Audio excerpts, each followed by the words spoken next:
The decade may not be over, but that doesn't mean there aren't a slew of brilliant films that will forever be remembered as classics of their medium. These are not those films. I think I've been dreaming about this moment for so long when we could like drop everything in just properly.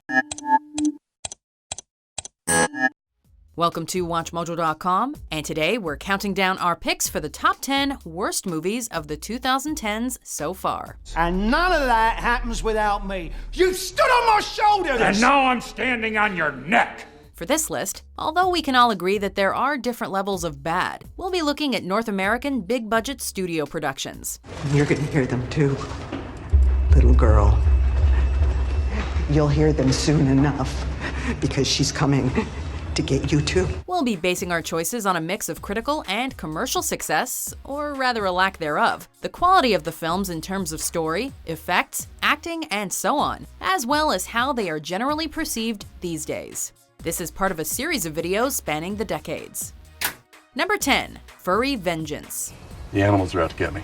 Watching Furry Vengeance, you can't help but wonder where Brendan Fraser's career is going and how badly he needed this paycheck. Absolutely. That's right. Fraser has often made questionable film choices, but this poor excuse for a slapstick farce takes the cake. Miley Cyrus! Lacking any proper comedy, the family flick sees Fraser as a poor unfortunate soul who's trying to develop property over a forest reserve full of furry animals that abuse and torture him for the entirety of the film. This kind of humor can only be tolerated in a Looney Tunes cartoon, and we assure you, Brendan Fraser is no Wile E. Coyote.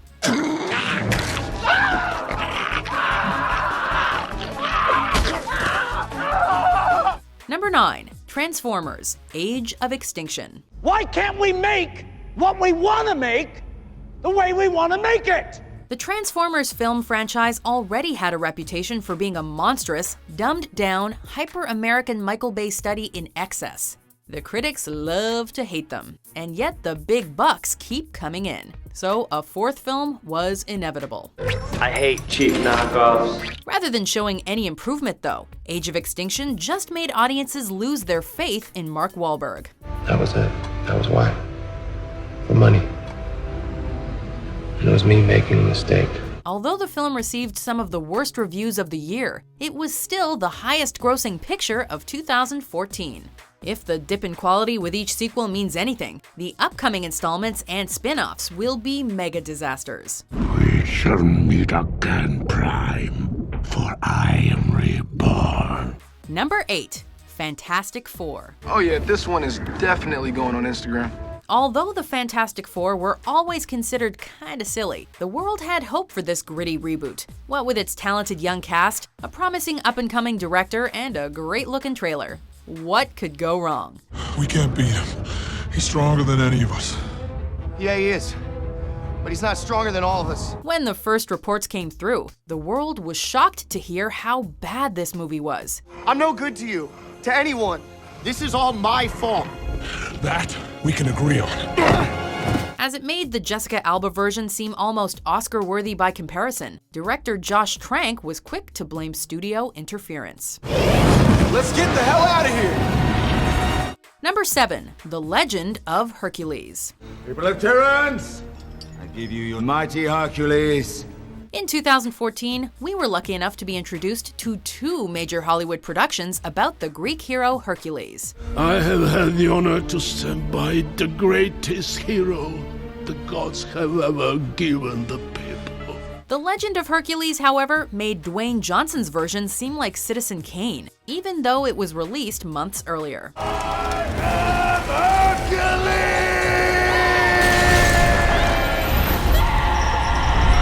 It made the world wonder if the terrible production was due to Summit Entertainment rushing the release of the earlier film in order to beat The Rock to the punch.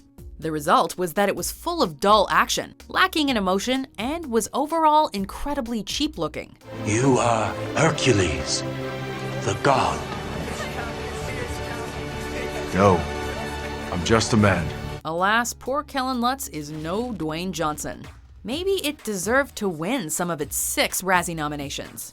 It's none of your business. Number 6, I, Frankenstein. I am not your son. And this body is mine. We continue to see more and more comic book adaptations every year, and while many are major successes, there will of course be some duds. I'm a dozen used parts from 8 different corpses. I'm a monster. However, in a year of X-Men and Winter Soldiers, the world decided to ignore I, Frankenstein, and rightfully so. The rumors are true. It's a lie. Aaron Eckhart, now believing himself to be an action star, plays a version of Frankenstein's monster who hunts demons in an underworld-style CGI-heavy extravaganza. Despite its shiny exterior, audiences were completely disinterested, and the few who saw it found it utterly dull. What's this got to do with me? What's any of this got to do with me? Number 5. United Passions. Perhaps we need a central governing body for our wonderful game. Here we have an almost 2-hour-long business drama about the origins of the leading World Football Association, FIFA, and a film that also happened to be almost completely funded by FIFA. Who the hell is that? Jules Rimet. He's the president of some federation that nobody even knows. Just hearing the synopsis makes you want to fall asleep, despite all the criticism and controversy that the subject matter has prompted. An institution like ours cannot run on good intentions alone. We need money. We need a great deal of money. The football drama was no inspirational sports flick, but a boring and cringeworthy by-the-numbers film that absolutely nobody asked for. How are things going with Coca-Cola? Well, I need this contract under any condition. Is that clear? It is, Mr. President. United Passions is already being hailed as one of the worst films ever made. The proof is in the numbers, as the world watched the roughly $30 million film make less than $1,000 for its North American opening weekend. So you're giving up? We don't exist, my friends. Oh. Number 4. Movie 43. Yeah, my friend is bleeding out of her vagina! Working on the premise that more is better, this anthology film had been in the works for years. You look like you slept in a soup kitchen urinal. You look like you bathed in a dumpster behind the abortion clinic. If you take mediocre sketches that could easily have been cheap YouTube videos, then replace actual laughs with crude humor, throw in some great and some not-so-great Hollywood actors, then you get Movie 43. Teenage boys are physically attracted to naked women. Our research doesn't support that, sir. Although it is fun to watch some of these big actors playing dirty, as if they were dared to be in this movie, it's painful to watch others degrade themselves on the big screen. Okay, truth or dare? Truth? I knew you'd say that. I am going to push the limits here just a little bit. Are you circumcised? Poor Richard Gere tried everything to get out of this one, and you can see it in his face. It's horrific. Number 3. The Last Airbender. You won't be killed by waterbenders if you stay hidden here. We could be friends, you know. Good old M. Night Shyamalan inevitably makes a strong appearance here. If you thought After Earth was gonna make our list, well, you were close. But have you subjected yourself to this insanity? There are reasons each of us are born. We have to find those reasons. If you ever wanted to see a human explode with rage, ask an Avatar fan about this adaptation of the beloved TV show. That's why they are so frightened by the existence of the Avatar. Very few critics or fans have been able to find one redeeming quality about this disaster. What we get here are racially mismatched characters, mispronounced character names, and a convoluted plot that proves that not all animated material, especially a season's worth of episodes, should be squeezed into a live-action film. I don't think that's a good idea. We started a rebellion. What's going on? Number 2. Left Behind. I know you all want answers, and believe me, so do I. For all those who went to see this without knowing it was about Christians going to heaven, and instead thought it was going to be an action-packed Nicolas Cage apocalyptic thriller, we hope you asked for your money back. Irene knew this was coming. In detail. How could that be possible? Well, it's not like anybody saw this movie anyway. For the millions of you who've never even heard of this, Left Behind is meant to represent how bad it will get when the rapture comes. And all the non-believers are, left behind. Believe in what? In a God that killed my father? A God that grabbed my mother and my brother and ripped them out of this world? Except we don't get to see the end of the world. Instead, we get 110 minutes of confused people panicking and a very subdued Nicolas Cage. Lame. I can't let that be the last thing we say to each other. Before we reveal our #1 pick, here are a few honorable, or in this case, dishonorable mentions. Can't believe you're making me fight hungover. You want to drink like a man? Let's see if you can fight like a man. Come on, let's go. The universe, in its ultimate wisdom, will not let you reveal yourself. It's smarter than us. That's sick. Consider it the universe's witness protection program. Please, you gotta love everything about them. Not just the good things, but the bad things too. The things that you find lovable and the things that you don't find lovable. I understand. There's still kids going down those slides. Once these idiots get out of the water, it's not as if the fish are going to follow them home. Nobody I know could set up something like this. So why you? Because I can drive. That's debatable. #1, Jack and Jill. It's not Al anymore. It's Dunk.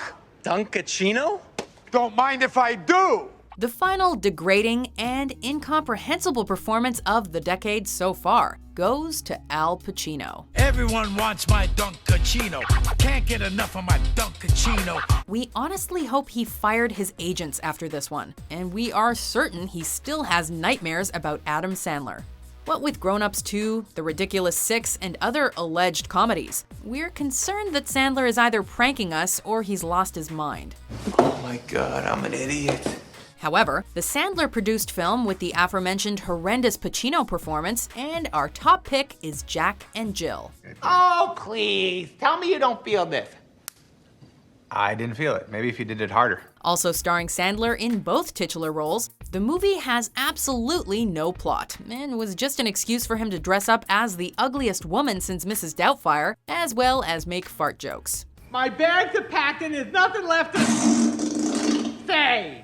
The movie's record-breaking Razzie wins, in which it took home awards for every category available, as well as its very negative reception, more than back all this up.